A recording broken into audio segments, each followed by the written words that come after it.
Siphinde sikubingelele kwikhaya TV2. Wena qala ukungena kuleli khasi sicela uze kulungile ucofe ibhathini, subscribe, ushare le video. I-MK South African Women's Movement ibihlangene kaVi eHall lapho ibidikida khona ngokuthuthukisa omama ukuthi bangathuthukisa kanjani, bangangena kanjani kwezemabhizinisi. Bebekhona nesikhulumi susu ebesibavakashela ebesiphuma le emazweni. Awuyizweleke ukuthi sibeke sathini. Yiba futhi imember ye-Royal Chamber ye-State of Africa Diaspora. I-State of Africa Diaspora we are based e-UK, i-headquarter yethu. O-Prime Minister nama-Minister azo zonke i-cabinet base-UK, not ka-King Charles, but nabo eyabo i-building ise-UK. Ngiphinde futhi amazi noma mhlambe kuzoba kuhle wena program director ukuthi ngikhiphe yonke noma ngithi uyibamba. Ya, ngizoyibamba ngendlela ngoba kuzoba sengathi kade ngideliver speech kanti cha, nginikeza information nami. Kumele futhi nazi nami. Ngichaza into eyodwa ukuthi njengoba ngibe la angimanga ngokuhlakanipha kwami. Ngibe ngokuhlupheka kwami ngakuhlupheka. La ngisuka khona ngoba inyembezi zaziningi uNkulunkulu kanti ukuhlupheka kwami uyalwazi udaba ukuthi wena ukuze uyoricha la kufanele uqamdlule. uNkulunkulu uyakwazi ukuthi akunyomule emphakathini ngoba efuna ukudila nawe. Akunyomule in such a way ukuthi ugcine nawe ungasayi-understand ukuthi kwenzakalani ngawe. Kanti uNkulunkulu ufuna ukudila nawe. Futhi uNkulunkulu enze ukuthi abantu laba abakubayo bahleke kanti abazi ukuthi usebhizi. Ngalesikhathi esekhipha amafayela uthola ukuthi uNkulunkulu bese bethi hayi uthwele ngambone nje ngoba vele ushade eNigeria. Cha, akunjalo. Yonke into inesikhathi into uma ngabe ulalela uNkulunkulu yila ubona khona ukuthi izinto zakho ngampela ziyiqiniso. Ngizonenzela nje umzekelo. Ngaxoshwa mina kagogo. And I'm proud ukuthi bangixosha because ngasebenzisa my discernment eyes. Ngesikhathi ubaba introduce i-ideology ye-MK on the 16th of December 2023. Ngangikwi-policy conference which everybody knows. Sonke sasesitaka gogo ngalelo langa. On the 16th of December, they were a policy conference ye-ANC. Ngiyacabanga ukuthi sonke siyazi. Sonke besilapha yana ku-province. Ngabezwa bekhuluma begxeka, hayi, washo ukuthi-ke in my corner, hamba ngayokhuleka, ngazibuza ukuthi, is this a real thing? Kodwa manje, ubaba ukhuluma ne-language le esifunayo. Kodwa inkinga asikaze si-experience le. Is it possible ukuthi ubaba athi una-ANC angeke awubhotele i-ANC kodwa ufuna ukuseva i-ANC? Hayi, ngoba nami sengihlukumeze ngokwanele, sengiwuzeke ngokwanele. Hayi, awuthi-ke ngibone ukuthi ngiyasusa lelo unyawo laka-right ngithi kuyongena-ke ngizwe. Kanti ngalesikhathi ngingena ngizwa ngesikhathi onxiwa benake ngenhlala yokugxoshwa.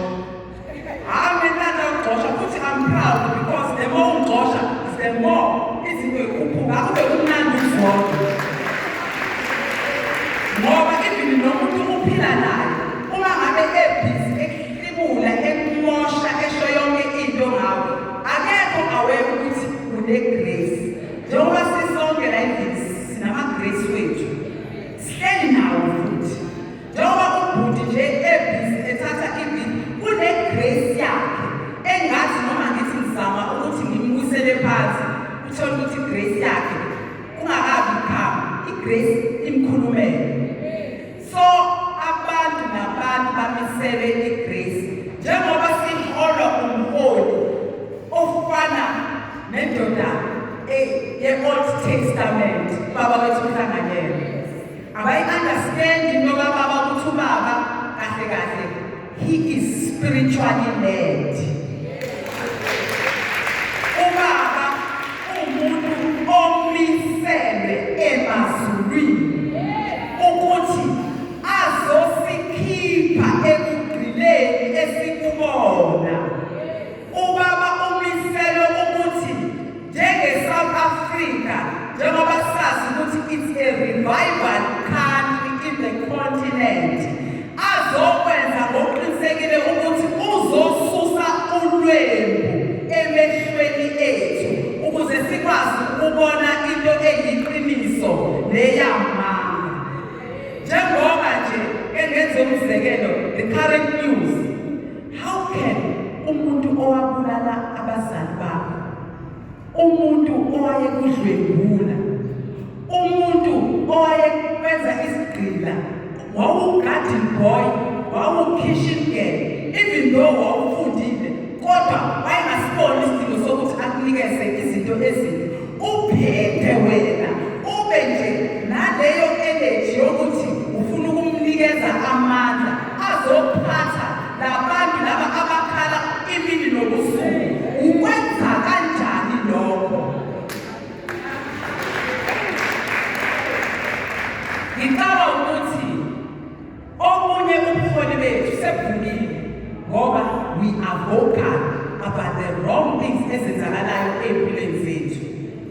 Umanje abanye bethu bajatshuliswa u-350. U-350 bangafanele kube u-350, bakufanele kube yenye imali.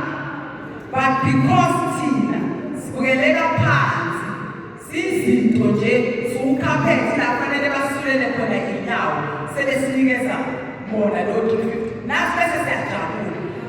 Ake ngimuze kulo 350 ukhona umlungu osuke ekhiwishile emanyobalanda. Why 350 usebenza kumuntu omnyama ungasebenzi kumuntu omhlophe? I-mentality yethu sebamanipulator in such a way ukuthi even i-cancer it's better than izinto ezenzakala empilweni zethu. Mina namhlanje ngizodeliver nge-message umuntu wesifazane okuleli. Ngizothi kena namhlanje vuka uzenzele. Nizwile amadodakazi ekhuluma la ukuthi kunabantu abanesiphiwo sokuthunga, kunesiphiwo sabantu abakwazi ukubhaka, kunesiphiwo sabantu abakwazi ukwenza into ethi IT, kunesiphiwo sabantu abakwazi ukwenza anything concerning engineering, kunabantu abanesiphiwo se-interior decor, kunesiphiwo sabantu sokuthunga amasuti njengoba nabona ngena, kunesiphiwo sabantu abakwazi ukuba basasazi, ukusebenza emsakazweni. Ziningi iy'phiwo, kodwa ngizothi kumina namhlanje bantu besifazane, hlanganani. Musa ukuthi mangabe ubona umakhelwane wakho angathi wenza kangcono bese uthi ngizogodla lokhu, ngeke ngisekuvezele, ngifuna ukuqhamuka sengino-10,000 ebena eno-500. So ngizokhuluma-ke ngani-ke nge-Africa Renaissance for Development Organization, okuyi-organization kaNdlunkulu. The organization, we are connecting the kingdoms. Kahle kahle ngesizulu ngithi sihlanganisa wonke ama-kingdoms amakhosi ala eSouth Africa ne-Africa continent ne-diaspora, which means nangaphandle. Bese siphinde futhi sixhumanise ngokwamabhizinisi. Uma nje une-ideology yokuthi ufuna ukuya eKenya uyokwenza ibhizinisi, kuzomele uthinte i-Africa Renaissance. If ukuthi mhlawumbe unento ofuna ukuyenza eGhana, kuzomele ukuthi uthinte i-Africa Renaissance. Ngaphandle kwalokho siyakwazi ukuthi sithathe abaculi every November sibasuse la sibayise eLagos abaculayo ngenhlanhla sekhona sebengenile nabo ngosho sebeyezwa. Laba baculi laba sibathatha ukuthi bahambe bayocula under i-banner of African Music Awake. Nalokho futhi kuyini kuyingxenye yebhizinisi ngoba yithalente ngapha ibhizinisi imali yangena, at least usunayo imali yokubeka ukudla etafuleni. Siphinda futhi senze si-Africa Renaissance for Development. Sinengane ngaphandle kukamsolo, sinengane okuthiwa i-Goodwill Institute Technology. Le college esinayo, it is accredited. Eku-accredited kwayo senzani na? Sifundisa abantu nge-digital. Angithi for sure senzile ukuthi uBill Gates useqalile eKenya ufuna ukuthi ingane mayizalwa zibe digitalized, which ngiyathemba ukuthi kuleli leSouth Africa yonke ngeke size siyigume lento ukuthi yenzeke la eSouth Africa. Uma ukuthi sakwazi ukurejecta amathuna awu-1 million ukuthi siyongena kuwona, sizohlulwa yini ukuthi sirejecte umjovo ozofakwa ey'nganeni zethu zisencane within days ingane izokhula inensimbi emzimbeni. So okunye kwezinto lokhu esikwenzayo, i-Africa Renaissance also it's accredited by UIEC. It's not ukuthi sinomkhonyovu esiwenzayo. Ngenhlanhla thina sangeniswa ukuthi sabona ukuthi sesizwile into ukuthi hayi angathi akuzuhamba kahle, aningi abazobotshwa, akuzuhamba kahle, ungcono sabe siyongena bese nathi sithula sithi do. Akithi sebeshilo vele ukuthi bakhona abantu abazokhokhelwa whatsoever. Awangena u-Africa Renaissance awungaqualifya na sengisuka laba ngabantshali and engichazayo ngawo wonke lawo mavidiyo akade enganyelwe u-Africa Renaissance for Development awazange abe nayo inkinga yokurojwa ngisho ama-slips, because thina besine-access yokungena ngisho kwi-left center. So beyingekho into yokuthi bazorobha la bese bagijima bayoshintsha izinto laphayana. Hence bebazi ukuthi i-Africa Renaissance ikhona, so ayikho into esingenza ukuthi silalele khona. So ama-video amaningi asindiswa yona. So ngizothi mina namhlanje abanye bethu siyabadinga for u-2026, because u-2026 with the-instruction kababa uMhlanganyelo sizoshanela bonke omasipala.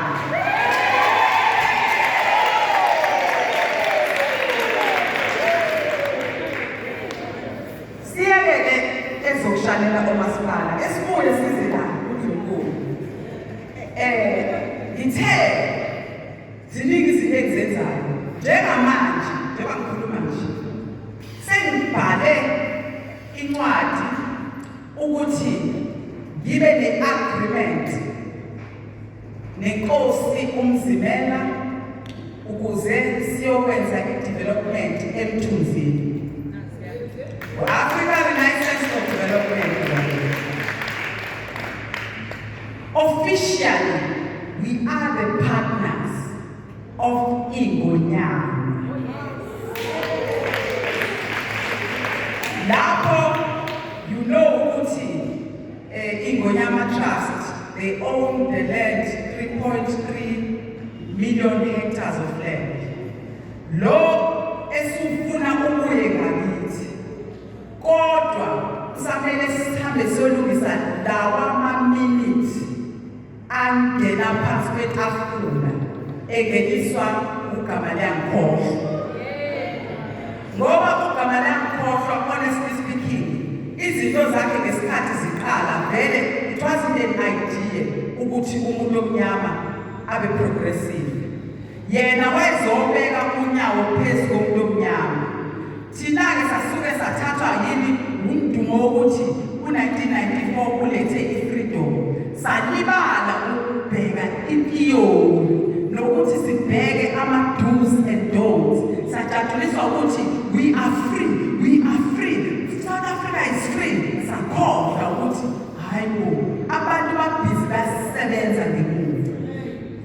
Only to find ukuthi into iqalele emuva la iqale khona niyazi ukuthi iqale ngobani. Asizelanga ukuzokhuluma nokuzodiscuss amagama abantu.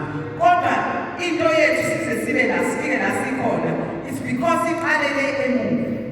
Ngoba ukuba ubaba uMhlanganyelwa naye wathi mayengena esihlalweni wayesethi hayi khululekani ngayithatha nje iSouth Africa nenze noma yini efuna ukuyenza. Ubaba uMhlanganyelwa wathi not in my watch. I won't allow any man, more especially who is white, to use the black majority in order for them to gain umthelo. So zonke lezi zinto ezenzakalayo ngicela ukuthi abantu besifazane iphumile imandate bazwile abafundisi. Let us pray more. Ngisho bekuthiwa uyahamba ngendlela, pray about MK because it matters the most. Umkhuleko is not a barrier. Ukhuleka nokuphi noma ngabe wenzani. Ngisho ngabe kuthiwa sihleli nje kanje ngaphakathi uyakhuleka ngoba siyayidinga lento yokuthi amavoti wethu wonke lawa antshontshiwe abuye. And lento yokuthi abantu bathi ivoti lethu selahliwe. Ama-slip wethu awalahliwe, ivoti yebo balahlile, kodwa iziliphu zithini. Nalokho sengasebenza. Kodwa ukuthi sibaphuvele ukuthi thina we are not violent. We are not stupid as they think we are.